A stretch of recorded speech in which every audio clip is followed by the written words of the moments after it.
Hey, are you Hey. curious about branding yourself so that you can have greater flexibility and be more effective rather than branding a product? But if you've thought about this, are you not sure how to do it, right? So we're going to talk about that tonight. We are David and Debbie Dunford. Thank you Hello. for joining us. Yes, and welcome. So good to Welcome. have you. Tell us who you are, where you're coming from. We'd love to say hi. So we're going to go over 3 different tips to help you with this, to more effectively brand yourself. Like David said, so that you can have a lot more flexibility in your business, in what you're doing. Okay. And Debbie talked about that. If you refer back to the live on Wednesday, Debbie, There you go. sorry, we're a little more centered now. There you go. Debbie talked about some more about branding versus not branding and Yeah. the pros and cons and how you can have more flexibility. If you brand yourself, then you can branch out into different kinds of products that you can offer to people. And once they get to know, like, and trust your brand, then they are more open to whatever you have, whatever value you have to give to them, not just a particular product. Yeah, so you can find that on our fan page. If you're not watching this on our fan page, you can head over there to David and Debbie Dunford on Facebook and like it and get all of our tips and tricks to, not tricks. It's not a trick. You have to do the work, but get all of our tips and trainings To build your on business. how to build your business. So, okay, so first off, It can still be a good trick, Debbie, right? that can be a good trick. Tips and tricks can be a good thing. There you go. We're not trying to trick you. No. Okay, so 5 characteristics, so the first thing is that you can come up with, write down 5 characteristics that describe you. And maybe it's things that if you're having a hard time coming up with things that describe you, maybe ask a friend, ask a spouse, see what other people would say are 5 characteristics that describe you.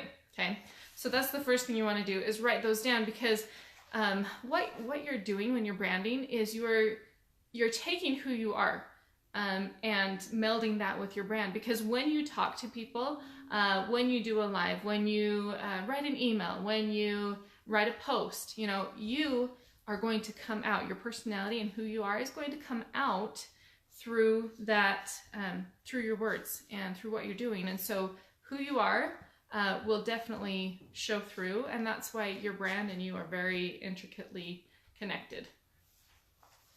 Hi, baby.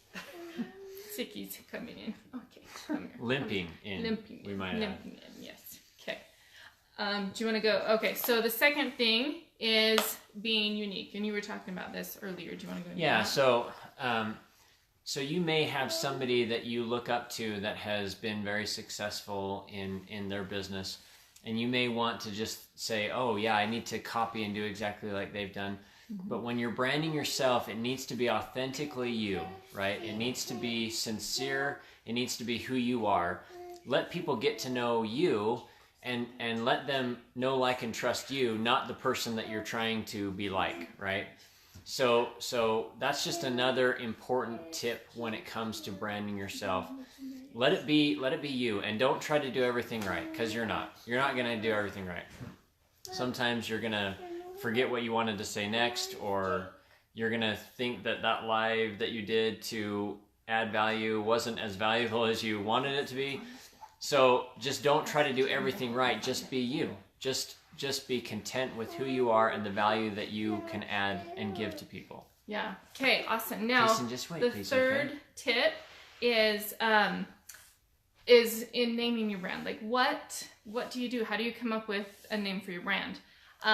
There's different ways you can go about doing this. There's a lot of people, their brand is their name.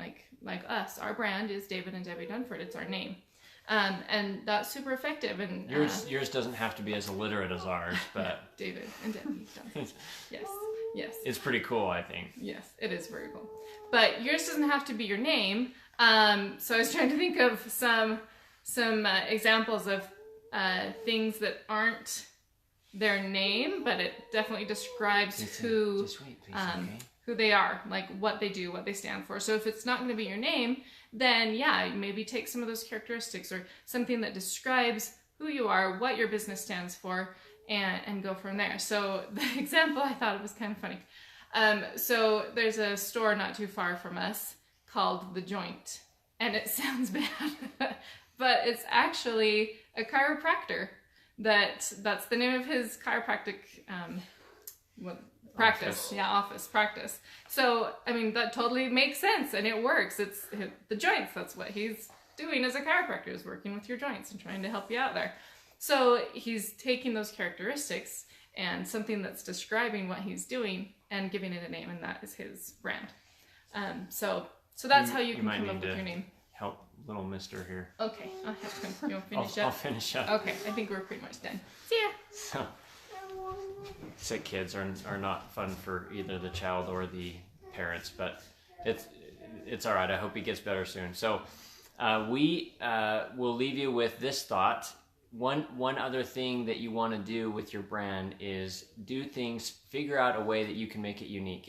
If you're doing kind of the same thing as everyone else, then you don't stand out as much. And if you can do something to help yourself stand out, then that's going to help your brand speak to those that are watching. So a friend of ours, one thing that she did was she always had her dog with her, and when she did lives, Facebook Live, she always had her dog with her, and that was just something that became part of her. It was part of her brand, and eventually I guess the dog was too active, and she decided, okay, sorry guys, I'm gonna have to nix the dog from my lives. And people were like really upset about this, because that's part of the connection that they had made with this person. So it's just helpful if you can just do something unique, something that's just you. And hey, Debbie, thanks for joining us. So something unique, something that's just you, that can, maybe help yourself stand out, maybe help you connect to people.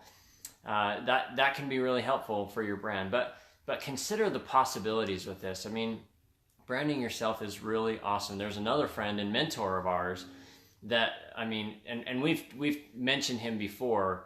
He was at $60,000 in debt. His home was in foreclosure before he found the affiliate marketing business that we have joined, and before he learned how to brand himself. So by branding himself, he has different income streams, not just one. So it's not just a product that he's trying to get people convinced is going to be good and helpful for them. It's that they have connected with his brand. And now, as soon as they connect with that brand, they are willing to listen when he has a different opportunity to present to them, because they know him, they like him, they trust him. So he has these different income streams going on now, and he has built his business to last I heard was $20 million a year empire online. So it's just amazing what you can do when you when you brand yourself and you effectively brand yourself online. So yeah, thank you for joining us. I'm sorry tonight's live has been a little off with sick kids and stuff, but thank you for joining us. Please let us know if we can help you understand more about this topic or any other topic that we present. And have a good night. Take care.